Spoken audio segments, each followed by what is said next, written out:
You're listening to Women Infused Radio, where women in the marketplace connect with purpose and spirit, where the conversation covers all things women, business, and fascinating faith.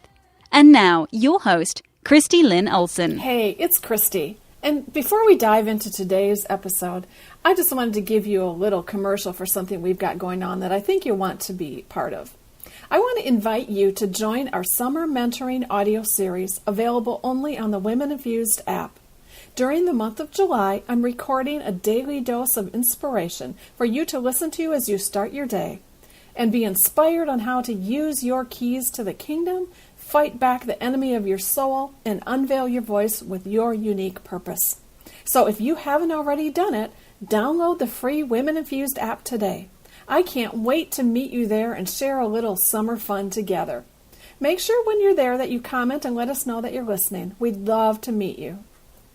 Okay, so now let's get on with today's show. Hello and welcome to episode 33 of the Women Infused podcast. Have you ever questioned whether you're qualified to do what you do? Whether you're in the right place? And whether what you're doing makes a difference? Well, you are going to love today's interview with Brenda Tsiaousis. Brenda is a self-proclaimed business potentialist and a leading expert on clarity, confidence, courage, and belief.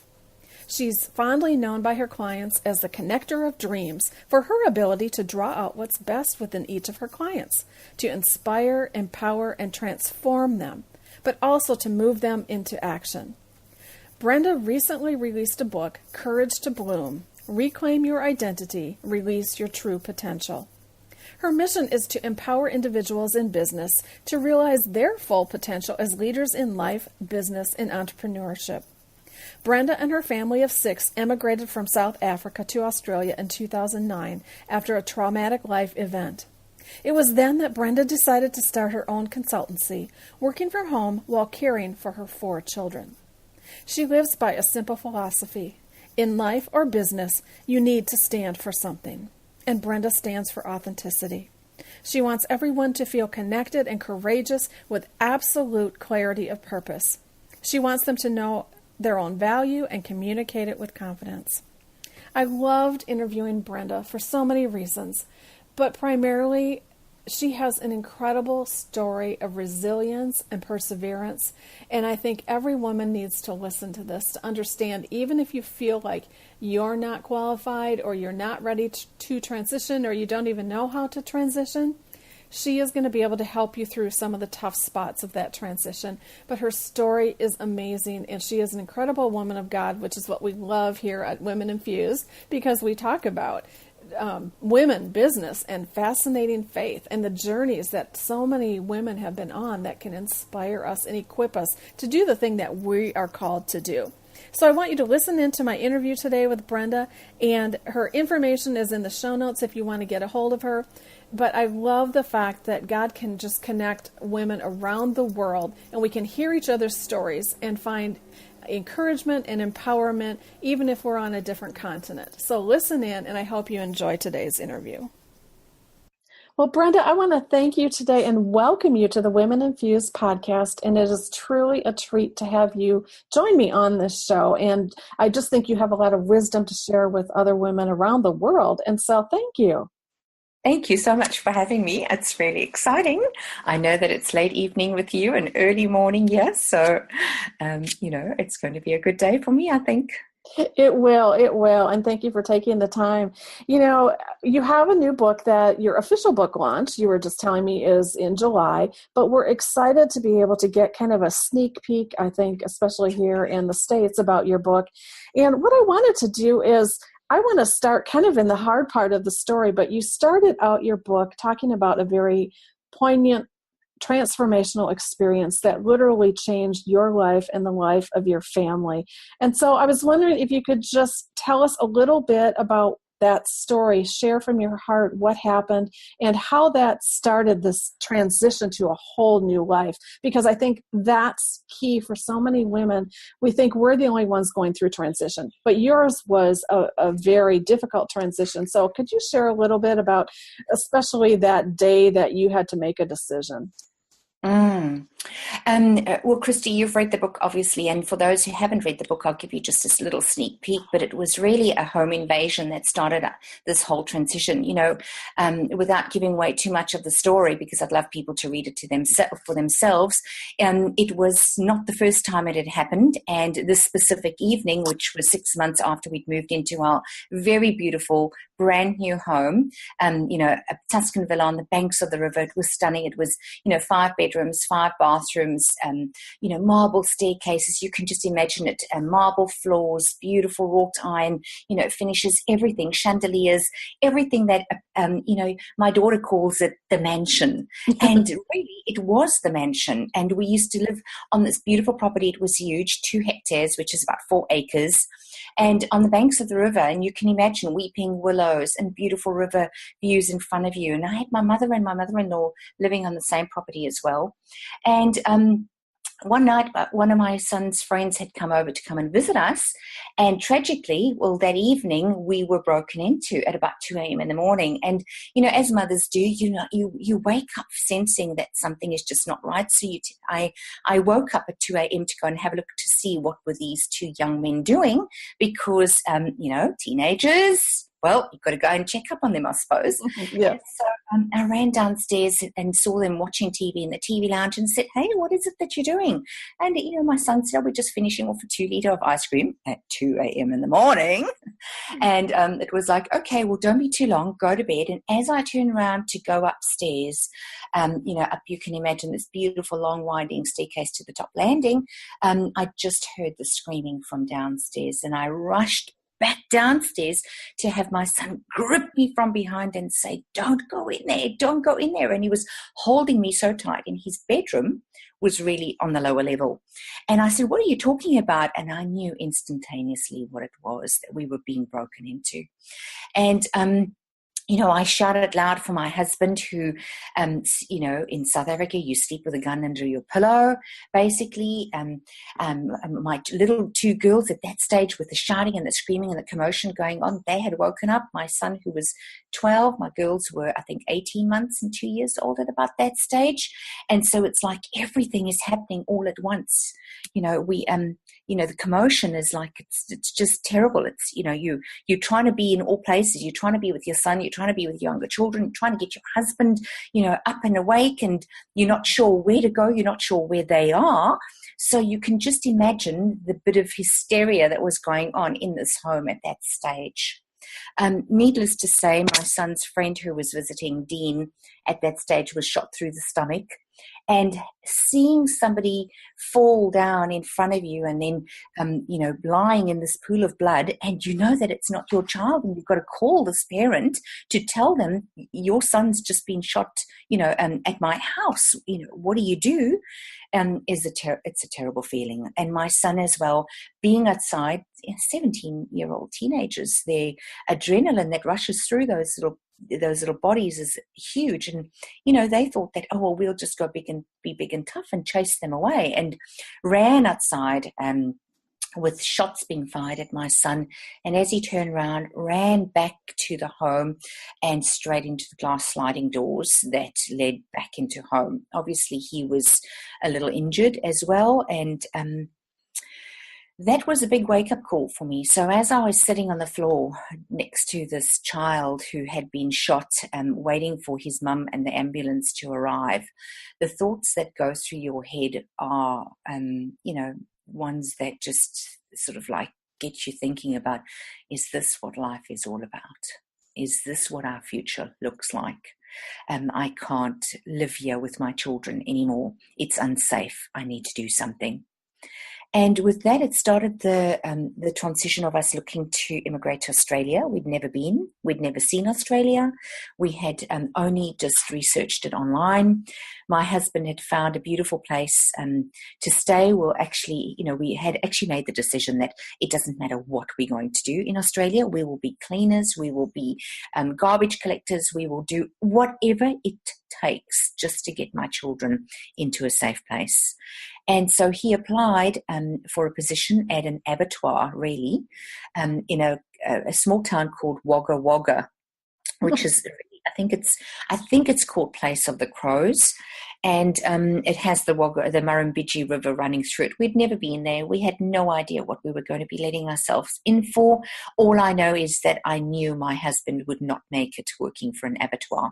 He has a very sensitive stomach, and we still joke about it today. Uh-huh. And I just don't know how he would have been able to make it. And so I said to him, look, I don't know what we're going to do, but I don't know if you're cut out for this abattoir stuff. And so he said, you know what, let's just do some research. Our visa had been approved to go to Wagga Wagga.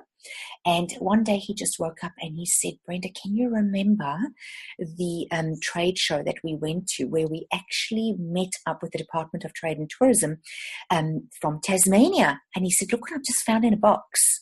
And he'd taken out this tiny little Rubik's Cube. And the little Rubik's Cube was a little puzzle that you put together, and it formed Tasmania, the island that we're on now.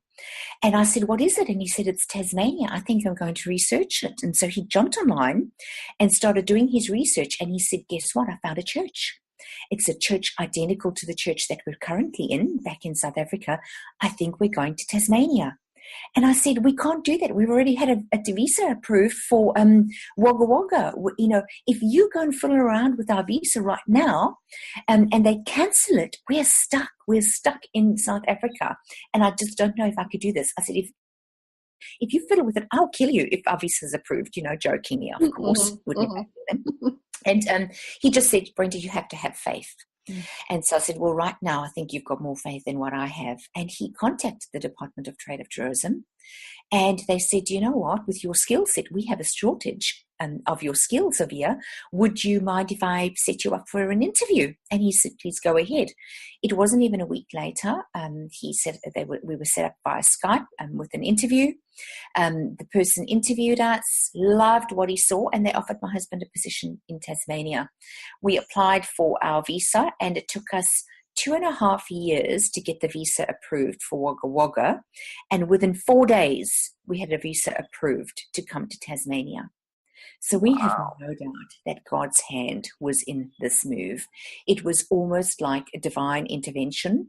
And, well, no, it wasn't almost, it was. Mm-hmm. And we packed our bags up and sent the container, which had already been shipped, to the mainland of Australia. And had to go through Mauritius first to get to Australia. When it got to Mauritius, we let them know, please change direction and just start heading towards Devonport in Australia. In Tasmania. And so that was us moving to Tasmania. And, you know, the rest is history, as they say, but it wasn't the end of the journey. I think it was just the beginning. Oh, absolutely. And I love how if we're following this story, it was all God. I mean, to think, oh, remember that trade show we went to? Oh, let me get this little Rubik's Cube. I mean, every piece you were talking, I'm like, oh my gosh, that's God. Oh my gosh, that's God. It's like he supernaturally increased the time and the process and was able to do in a very short amount of time. But we know that that's the favor of God. So thank you so much for sharing how he can take what most would consider a tragedy and shift it around inside out for his glory and say, I'm moving you to here. And not only am I going to bless you, but I'm going to supernaturally intercede. I'm going to bless your move. And thank you so much for sharing that. I can't imagine what it would be like to make that kind of transition, let alone go through a home invasion, but then take that part of the story and say, we're leaving. And I'm assuming you were leaving a corporate job, your husband was leaving a business. That's an entire lifestyle. That's not just trading up or trading even. You know, that is literally saying, God, we will do anything, get us out of this situation, is what I heard you say. Exactly. And, you know, Christy, you know, people don't realize how much you really give up when you do something like this. You know, I don't think we realized how much we were giving up when we made this decision. I think we thought that would be, oh, we'll move and life will continue on the other side. Mm-hmm. That's what we thought. But what we had to do was, we had to put my mother-in-law in a home because she couldn't continue to live on our property. We had to tell my mother and my dad and my stepdad, who were living on our property, that they no longer had lifelong rights on our property, that we actually broke our promise to them, and that they would need to move, that we couldn't take care of them for the rest of their lives, and that they had to go and find another place. I couldn't take on the promotions that I was offered in my career because I knew I was going to be leaving. And inside me, it's like everything that you know changes. So you don't start changing from the outside, you start changing from the inside. And what happened to me was I stopped living in South Africa 2 years before I moved. Oh, wow. And so did my husband. We stopped making friends because we thought, why should we even make any friends? Thinking about it now, we were just stupid thinking like that, really. But we stopped making friends because we thought we would have to give them up. We stopped drawing near to people because we thought our hearts would break when we had to say goodbye. They did break when we had to say goodbye. I couldn't take on the preeminence position that was offered to me because I knew that it would be unfair for me to take it on when I could be stepping out and allowing somebody else that position who would stay there and make a difference to the community and the organization. We couldn't take on any more contracts in my husband's business because we knew that we wouldn't be able to fulfill those contracts because there was a due date, we'd be leaving. So there is so much that goes into that. Plus, we had to sell every single thing and pay off our debt. And living the lifestyle that we lived in South Africa with the positions that we had, we were living above our means, and so we had a lot of debt. We had to sell a lot of stuff. And needless to say, when I moved, in my book, I think I mentioned that we moved with 240 kilograms of luggage, a container of furniture which only arrived 2 months later, and $3,000. That was it. So we started a new life with $3,000. And coming over here, it was like, oh my goodness, how far will $3,000 go? Well, let me tell you, it doesn't go very far. Thank goodness my husband stepped into a position immediately and he could start earning dollars, which was still less than what anybody else in his position could earn, because as an immigrant, you don't earn the same initially. You've got to prove yourself. And, so it is, many people take advantage of the immigrants here still. Wow. So for me, it was, oh my goodness, I wasn't able to find a job. I didn't want to go back into corporate. I had 2 little girls and a son who's 12, and my 17-year-old who turned 18 then, who was, young. And so I thought, well, what do I do? Daycare facilities are so expensive over here. Every single bit of money that I earned would have gone to pay for their daycare. And so I stayed at home with them for that first year. And that first year was a huge eye-opener, as you know. Wow. Well, and that kind of leads me to my next question. In chapter 2 of your book, you called it, ironically, Picking Up the Pieces. And so tell us a little bit, you said your faith wavered and you found yourself questioning more than just your lost status. So you had to kind of do some soul searching. Tell us what kind of steps did you go through to go through that process of finding who you were and what your place was in this new place? Mm-hmm. I can think of it almost I use 2 metaphors for this. One of them is playing my business is really like playing a arcade game, or more an online game that the teenagers play these days. And we'll get into that later. But for me, this was almost like getting married and going on a honeymoon. Before you get married, everything is just so sparkly. It's so bright. You're getting to know everything. It is wonderful. You get married and your honeymoon period is fantastic. You're settling in, you're making a home, you're putting up your pictures, you're building your house. That's what it felt like for me. It felt like I was going on this huge adventure, something new, a new place, new fruit, new vegetables that I'd never seen the quality of in my entire life. A beautiful home on the banks, actually, a stone's throw, 20 meters away from the ocean. I could walk out of my front door, take 20 steps, and I'd be right on the rocks, on the ocean. It was amazing. And it was like, oh my goodness, this is where I am. This is a new life. But you don't stop to think that you've given up one for this new life, because everything is new. you know, you have people meeting you everywhere, and everybody's like, tell me your story, tell me your story. And so you're involved in making new friends and connecting with your church and telling your story and getting your children settled and buying uniforms and, you know, trying to figure out the shops. Where is everything? You know, what is similar? Because you try and find products and things that you would normally use in South Africa.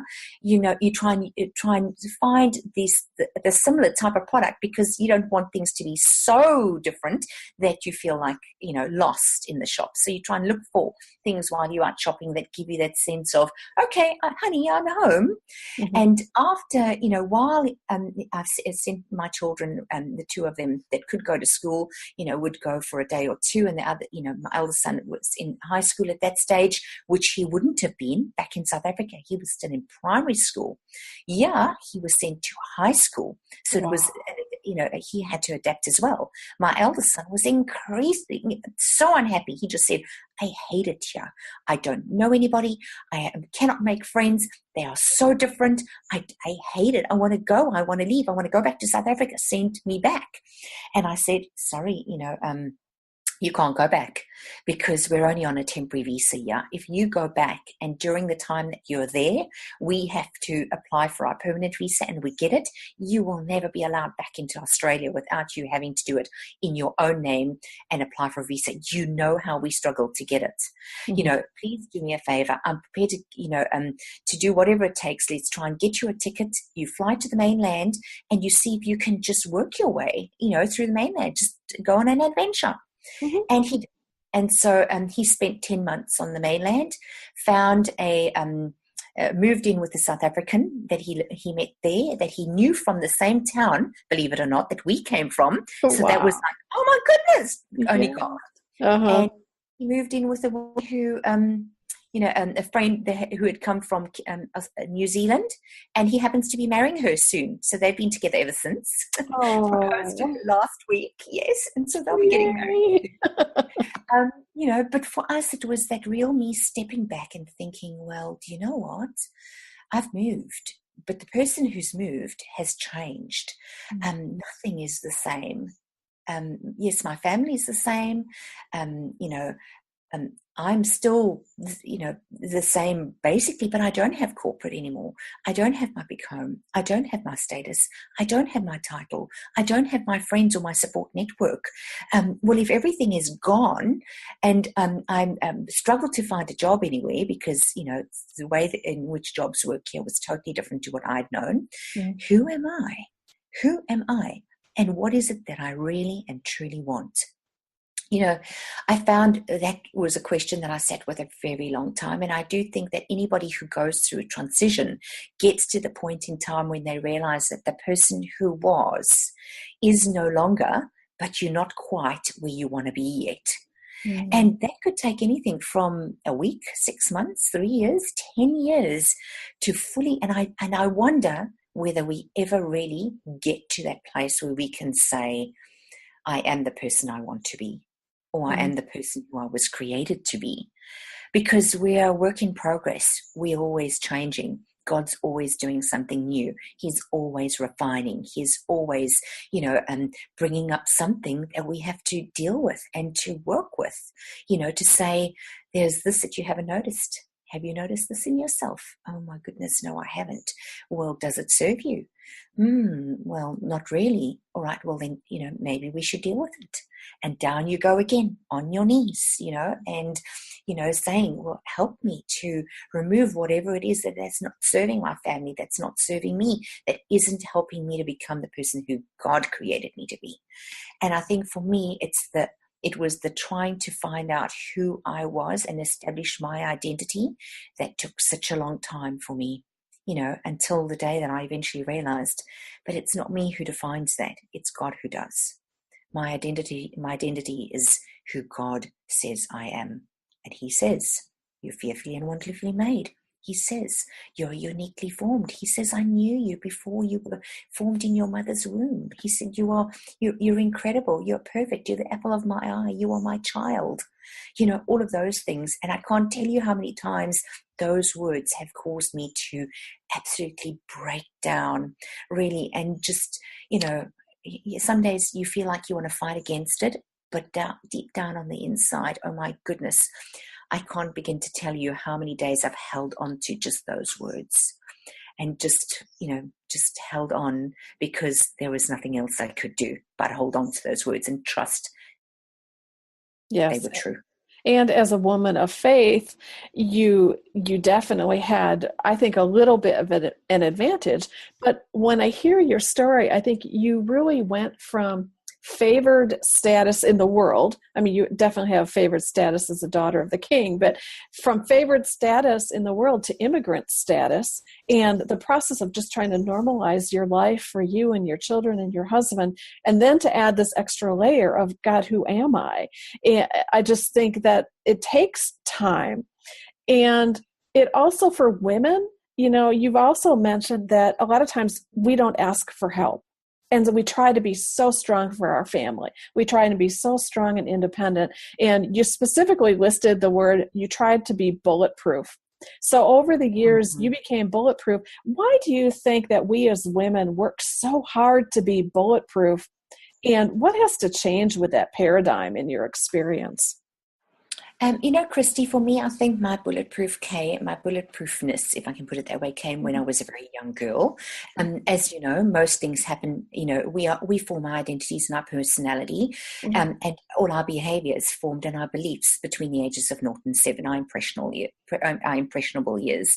And for me, my bulletproofness was connected to my lack of vulnerability, or not wanting to show my vulnerable side. And I can't remember whether I put this in the book. I think I may have. Was a story about my dad when I was a very young girl, aged 5 and 6, where I really, my grandfather passed away, and my dad and my grandmother, very staunch English people, Brits, and you know how they are. They had the stiff upper lip, basically. And my grandmother had invited me to go with to the funeral on condition that you do not cry. And so it was like, okay, here's this little 5-6-year-old, okay, who's going to a funeral. She's never been to one in her life before, is curious as heck to see what's going on, and does not expect what she sees. So I'm standing in the church, and my dad on my right-hand side, my grandmother on my left-hand side. I'm in the middle, and I have my grandfather being wheeled down, as you know, in the what do you call it? It's the cask, is it? Yes. The casket. Yes, the casket, down the thing, and suddenly I feel this overwhelming amount of emotion well up in my tiny little body, so badly that it felt like I had a tennis ball stuck in my throat. So that my ears, when you eat a lemon and the pain or the sourness of the lemon pulls behind your ears, or when you want to cry and you withhold the tears, your ears feel as if they're going to explode. It hurts so badly. Well, that was me standing in that church that day. But as I looked up at my grandmother, and as I looked up at my father, and I saw them with their poker faces, I made the decision right then and there that I would never cry, that I was a big girl, and that I would be strong and capable just like them. And so my whole entire life, doesn't matter what I did, I was a capable teenager, I was a capable toddler, I was a capable young adult, I was a capable woman, and it just got stronger as I grew older. And it was more reinforced by even in my corporate career, that there was no place for weakness. And for me, being vulnerable was classified as weak, and if only I'd known then what I know now, is that it takes so much courage to be vulnerable. It takes so much to be able to say, do you know what? I need help. And it takes a brave woman to be able to say, I can't do this on my own. I need the support. It takes more courage than anything else to be able to say that. And, I think that we form this belief that we need to be bulletproof, that we need to not show our vulnerable sides because we are so afraid of being hurt, because there is an expectation in the world that we need to be strong and capable and all with it all the time. Also with the new feminist movement, and look, I love my woman in my group, and I love working with women. That's what I do. And I have 2 beautiful daughters myself, and I am all for women. I do think that things have changed, that the stronger woman feel that they need to become, the more we tend to want to display that I don't need help. And sometimes I think it can work to, it can work to the detriment of women. And let me just give you an example. As I saw on Facebook, which, I love Facebook, I'm always on it. And I saw a picture where there were 3 men sitting in a train, and a pregnant woman was standing up. And there was a caption that said, having a beard doesn't make you a man. And they just left it at that. And it was up to you to try and discern what that image was really about. And I read through all the comments, and many comments were saying, do you think that by empowering women, we have actually reversed it, where men no longer feel like they need to stand up for women. Men no longer need to stand and give the seats to women or open a door for women, because women don't want to have that help anymore. We don't expect men to open up doors for us. We don't appreciate the chivalry, that gentlemanness that was in the olden days. And I don't have the answer to this. This is all just, me thinking. But I think that we become bulletproof because we have learned that we need to do things for ourselves. Sometimes it's been enforced on us to do things by ourselves. So we just end up being capable women, of not showing our feelings, of believing that vulnerability is a weakness, and we need to be tough in our careers.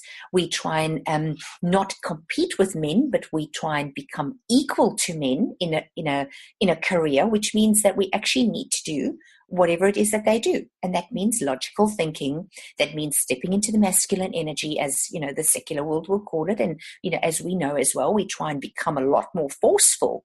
And sometimes that's not really the right thing to do. We can still work in our corporate careers. We can still do and still be gentle and kind and vulnerable and ask for help. Asking for help does not necessarily mean that we are weak. Asking for help just means we acknowledge that this specific thing I'm not able to do on my own right now, and that support would be great.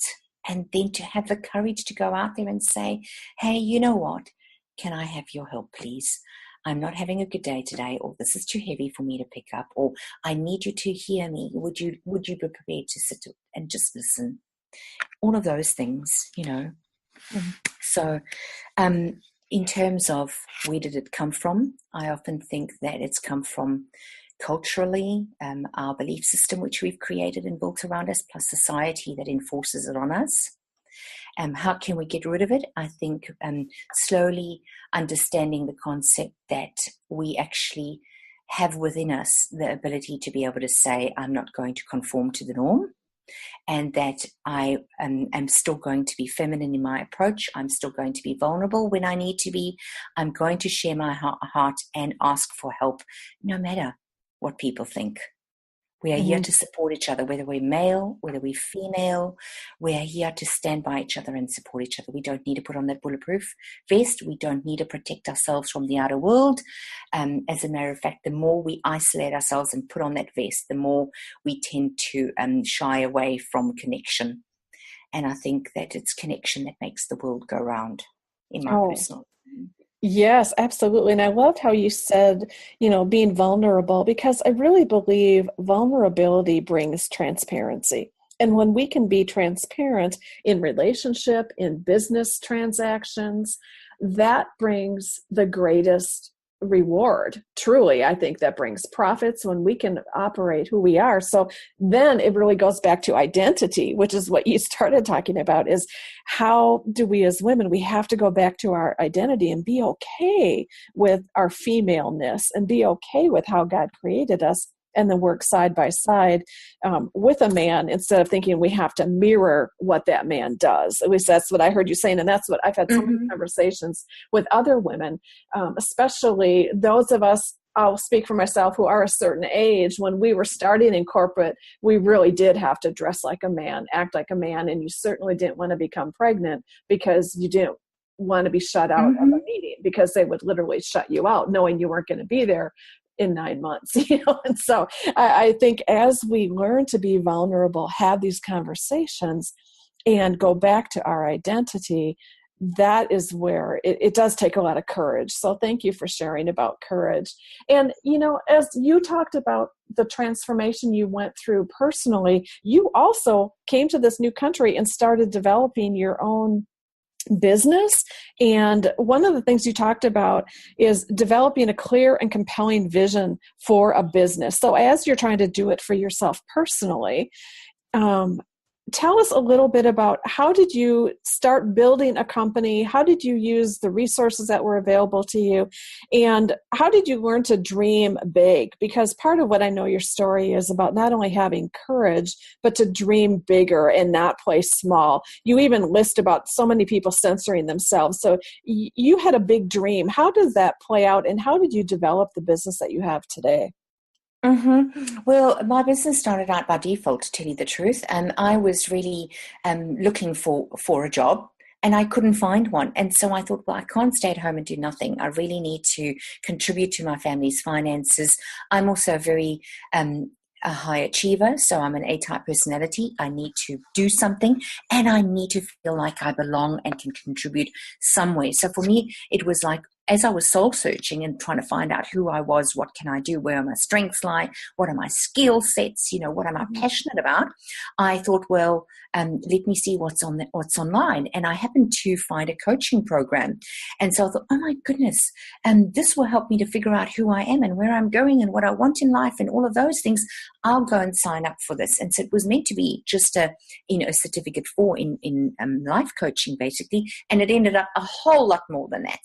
And so I actually flew to Melbourne, the mainland, for the weekend, did my intake, and then completed a whole year worth of coaching, which included my advanced practitioner and a whole lot of other stuff as well, and did diploma of coaching, and came back and felt like, oh my goodness, I love this process. I loved being able to look at where I am now and where do I want to go and what are my options available, and then put into place the steps that can actually get me there. Perhaps I can bring this in and help other people to do this as well. And so I decided to start a business called the Lifestyle Strategist, which is no longer in existence.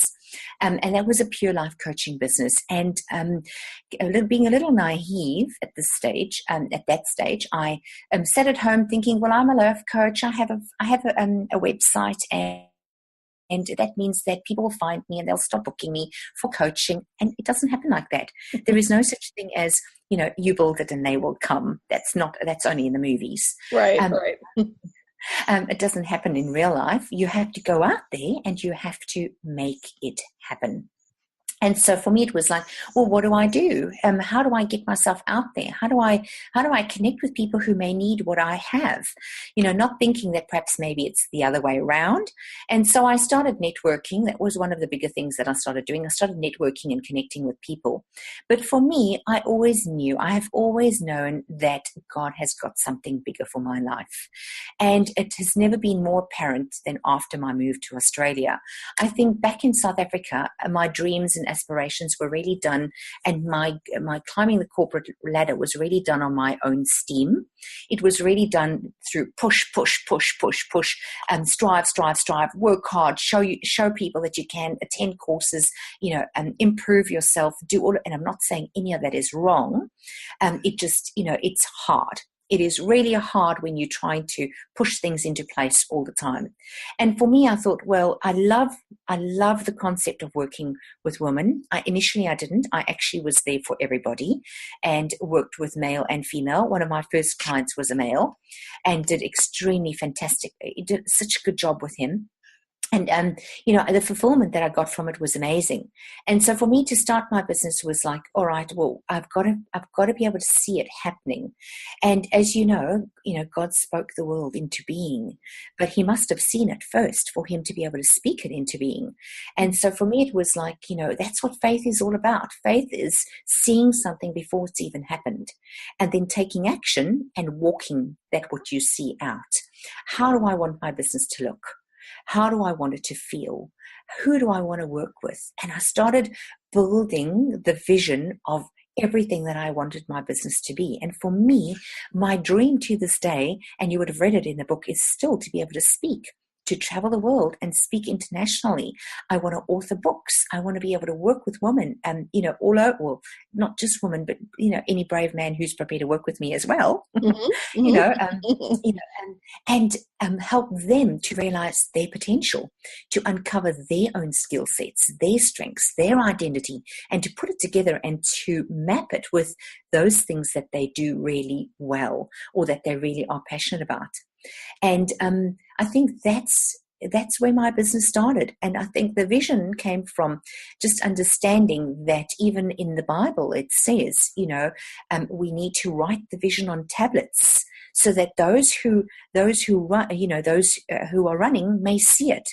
And so it's like, what does that mean? Well, it means that the vision really needs to be big, so that even while you are on the go, even while you are running past it, even though while you are, doing your thing, you can see it. It needs to be visible. It needs to be there in front of your face. So what I did every year was I sat down and I took a notepad and I broke my life up as I saw it into various categories, which was my relationships with my husband, my children, my family, my everybody around me, my community. And that was one. I then did my family, and I did my career, I did my business, I did my health, my, everything. In all of these little pockets. And I sat down and I thought, if money was no object, if this was the perfect scenario, what is it? How would I like my life to look, to feel? Who would be in it? What would I be doing? Where would I be going? All of those things. And in my book, I share a tiny little piece about my business, just a little sliver, and I turn it into a story, almost as if I'm writing it, as if it has already happened. So I'm calling what is to come into being right now, which is a biblical principle. Yes. And so, to me, it's that, all right, well, it is December 2018, or it's December 2020, I'm sitting on, my deck overlooking the ocean. I can hear my children laughing downstairs. They've brought all their friends to come and celebrate the 21st birthday party. I'm sitting next to my husband, amazed that all of this has taken place, loving the fact that we can connect, that we can share our lives together, all of that stuff. And I write it with passion. I write it with emotion. When I read it back to myself, I literally feel like I want to burst into tears because it feels so alive. It feels so real. And I do this for all parts of my business. And then from there, I take it and I actually create a vision board from it, and in the center of my vision board, and I think I've posted it somewhere as well, it's always God is at the center, and based on, and from there, my favorite verses, I place that all around. And one of them is, which I absolutely read again today, is that to wait on the Lord and He will rise you up like, wings of an eagle. Those who wait on Him will run and not grow weary. And I paste all of that around it. That is the center. That is my core. That is what keeps me on the true path, because it says, seek the kingdom of God and all of these things will be added unto you. And then from there on outwards, I start putting things in like my health, like my family and my relationships and my business, what they all look like, and so I can see it on the run. It's not just written, it's now in picture format, because God's given us senses. He's given us the visual component. In coaching, we learn about the VAKAD, the visual component. We learn by seeing, we learn by hearing. So we hear, we learn by feeling. It's got to be tangible. Let's feel it, so if it's in a book in front of me, I can page through it. And see it and experience it by looking at and creating those emotions, and the ADs, the self-talk. What am I hearing myself say? God says we need to renew our minds. We need to take hold of those thoughts that we think. So if a thought comes in and it is not, it is not a thought that is serving me in any way, I need to capture it. I need to take hold of it, and I need to push it out with something that He wants me to focus on, according to His will. So that is the visioning aspect of it. And I know that, without vision, people perish. We need to have a vision for our lives. We need to be able to know where it is that we're going, because it provides that hope for us. And that's where we anchor. We have to anchor ourselves in that hope, especially as women of faith. And you have given us some great suggestions, like specifically how to create a compelling vision. And I love that you said to call big dreams into being. And we know that is a Christian principle. And so I'm excited that I saw this shift in you. Instead of pushing your own agenda, you started believing God for his agenda. And one of the things, you started the book by saying, every woman has a story. And as a woman of faith in the marketplace, let me ask you this, because we here at Women Infused love to talk about all things women, business, and faith. What, if anything, has challenged you to live out your faith in your work? And how do you think it's impacted your influence as a light in a world of darkness at times? Christy, I think we spoke about this earlier just before we popped on, and I'm going to repeat it again because I believe that it is so important. For a Christian woman, I was born and brought up as a Christian. So to me, I can't think of one specific moment where I had that, epiphany of, oh my goodness, this is me giving my life to the Lord. I have always been brought up in a Christian home. So some say it may be easier. I actually found it more difficult. I think that when you convert as from a secular, from the secular world to a faith-based world, you know that there is a time and a date where your life changed significantly. All right, there was never that time and the date for me. That's just how it's always been.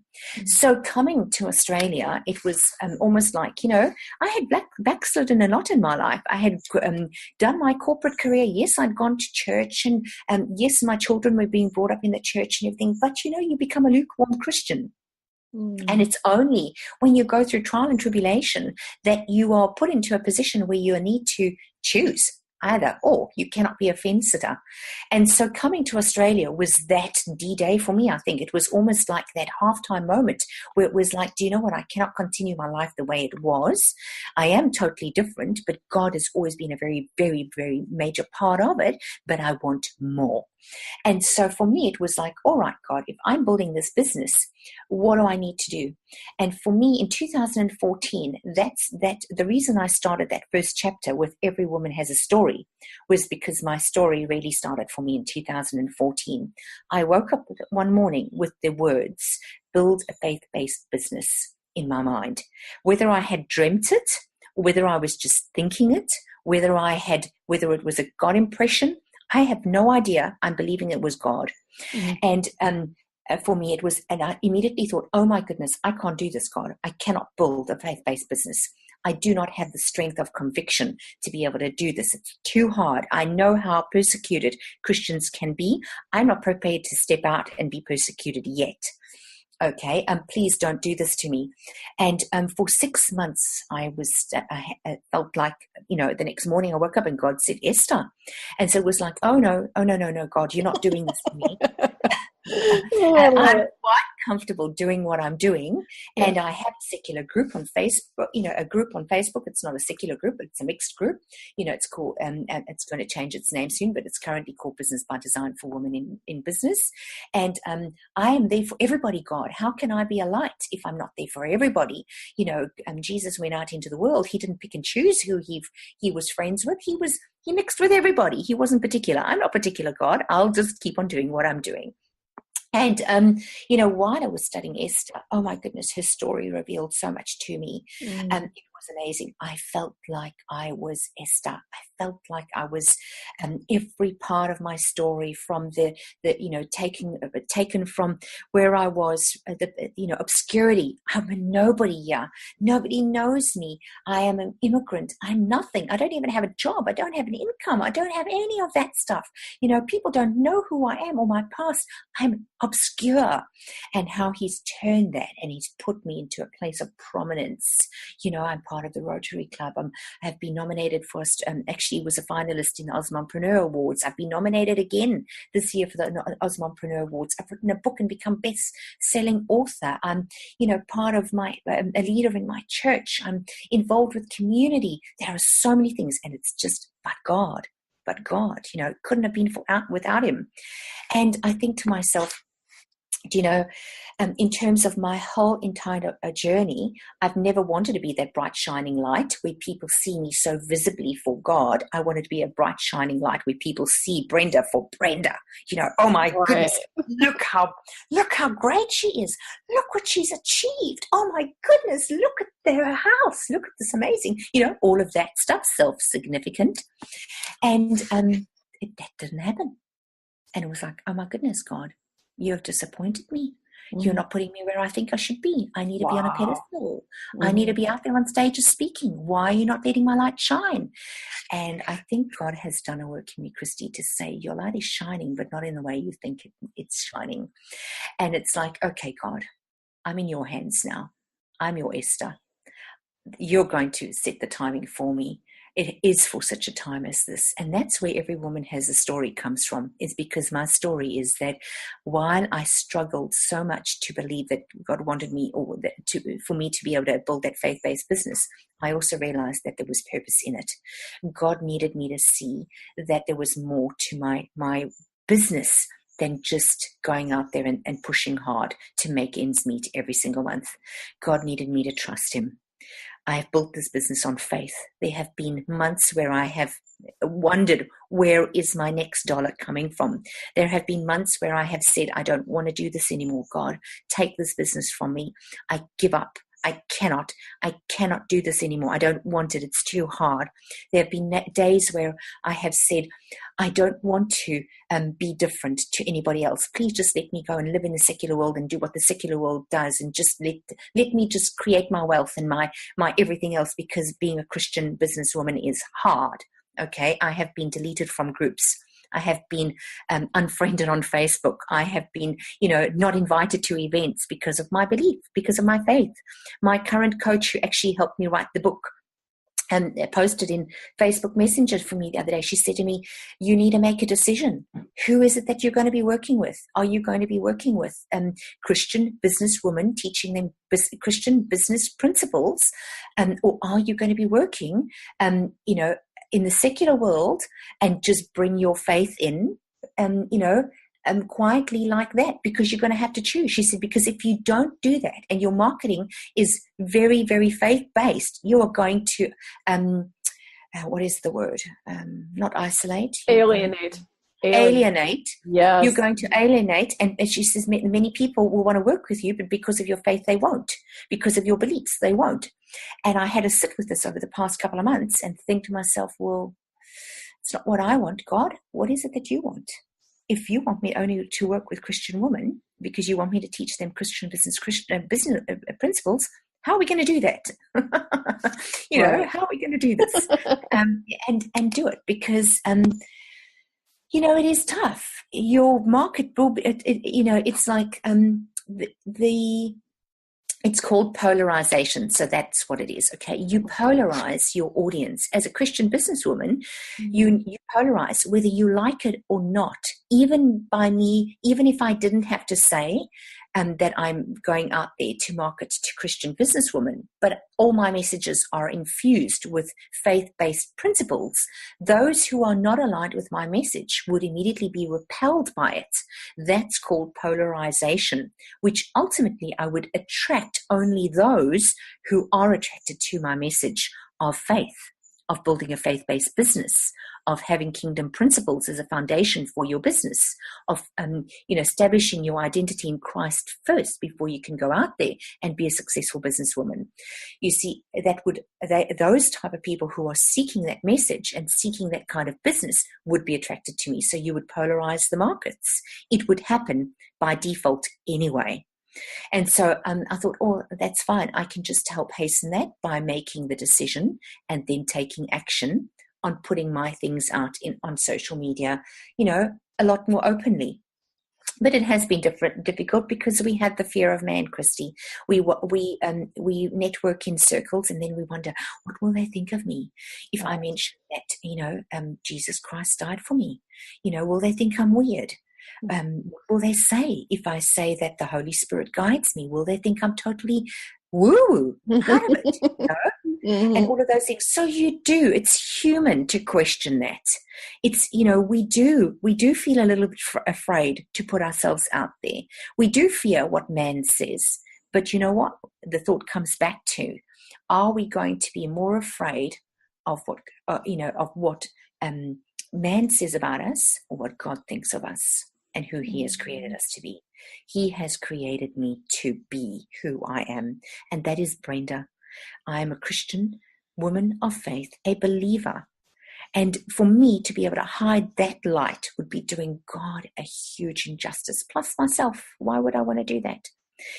We need to take a stand ever so more, and we don't have to be loud and say, judgmental in our approach to everybody else who does not believe. We need to be a shining light. We need to love the people. We need to go out there and build our businesses built on faith.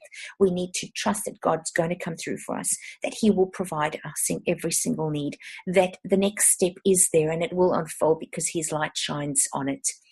All of those things. And as we do that, have people say, oh my goodness, how did you do that? Or, oh my goodness, how incredible is this? My book, come on, best-selling author in 12 hours. How does that happen? Only God. It's because you trust and you know that he has you in the palm of his hand every single moment of the day. And please don't think when I speak like this that it's perfect in my life. It isn't. And for those of you listening to this as well, it isn't. We falter, we fall every day. Every morning I wake up with the wobblies. Every morning I wake up and think, oh my goodness, I don't want to do this. It's too difficult. I just want a job. Give me a job. That type of thing. But you know what? You go out there knowing that you already are a conqueror. You go out knowing that you are already the overcomer. You go out knowing that God has already paved the way. And you trust that whatever it is that's going to happen today, okay, God has got it all in control. If it didn't work the way in which you wanted to work, don't worry, there's another day. A day before yesterday, Monday morning, I woke up and I take my girls to school, and I'm deviating slightly now, but I think this is important to know. I said to them, hey, do you know what? Today I have a heightened sense of expectation. My youngest girl, she's 12, said, what does that mean? And I said, today I am professing that everything that is good is going to happen in my life. And I'm already calling forth those clients who need to work with me. And I'm saying that God is already lining them up for me. Okay, in Isaiah it says the nations will come to your light. I said, so I'm calling this forth, and I'm saying, do you know what? The contracts that I'm desiring are on its way. God is preparing them. God is preparing the hearts of the people to come for me. He is creating opportunities, connections for me. Last night, Tuesday night, she came to me. She said, oh, Mommy, by the way, did you get the contract that you had that expectation for on Monday? And I said to her, no, I didn't. But you know what? I'm not worried about it because it's on its way, And it is, because I believe it is. And I believe that God wants to give me the desires of my heart as well, He does. So, I'm actually very rarely speechless, but I think you have done such an eloquent job of bringing this full circle, and you truly have lived an Esther story. And I see that even as you were talking, I could feel that more and more as you started talking about everything Esther went through and how it definitely parallels in a lot of cases with your life. But Brenda, I am so encouraged now to dream bigger and to dream with more confidence. But also, I think you've inspired all of us here and everyone listening to brightly shine and do what God wants us to do, but in his timing. And so I'm so thankful that you could just come on the show and be transparent and authentic with your journey, but also give us such a feeling of hope and encouragement to walk out this thing we call life in faith. and in faith with a God who loves us so desperately and so dearly that he wants us to just come to him and say, daughter, what can I do for you today? And I think as your story is, in my mind, almost just beginning yet again as you make another transition and shift your business. And I believe we talked about there are more books that you're going to be writing, but I just want to thank you from the bottom of my heart for being a part of this interview, but also for being a part of God's daughters who really want to affect change in the world. So thank you so much. And is there anything that you want to say? Or I know, tell us, we're going to put links to this, but can you tell us your website if someone wants to get a hold of you? Absolutely. So, and I just want, before I even do that, I just want to say thank you to you, because really and truly, I love this conversation. I really didn't even feel like I was being on a podcast or any of that at all. It felt like having a conversation with a really good friend who really just gets walking life out with God by her side. Bless you. And, and you're an encouragement to everybody else, especially with the specific, program that you were doing. I know that it is your love project, it is your heart project. And just, I just want to just pray and just say, God bless this. Let this go out and touch and change lives too. So thank you so much. I can be found more often than not on Facebook. Okay. So my Facebook is obviously Brenda Tsiaousis. My website is www.brendatsiaousis.com, and it is currently being revamped. So a brand new, beautiful look. It's going to be up in about a month's time, but it is there currently for anybody who wants to go and have a look at it. It is going to change slightly with the new changes that are taking place, but you're more than welcome to go and take a sneak peek and visit me there. I'd love you to. Oh, thank you. Well, I'm sure people will, and they would love to connect with you. So again, yes, blessings to you. And thank you so much for just spending this time with us on your beautiful Wednesday morning as we're experiencing Tuesday night. So it's just been my pleasure. Thank you so much. This has been Women Infuse Radio, connecting women around the globe with purpose and spirit. And we want to connect with you. Get your free gift, Unveiled Voices, 6 things you need to do to define your value, voice, and vision. For more information on the free gift and links to join the conversation on social media, visit us at ChristyLynnOlson.com.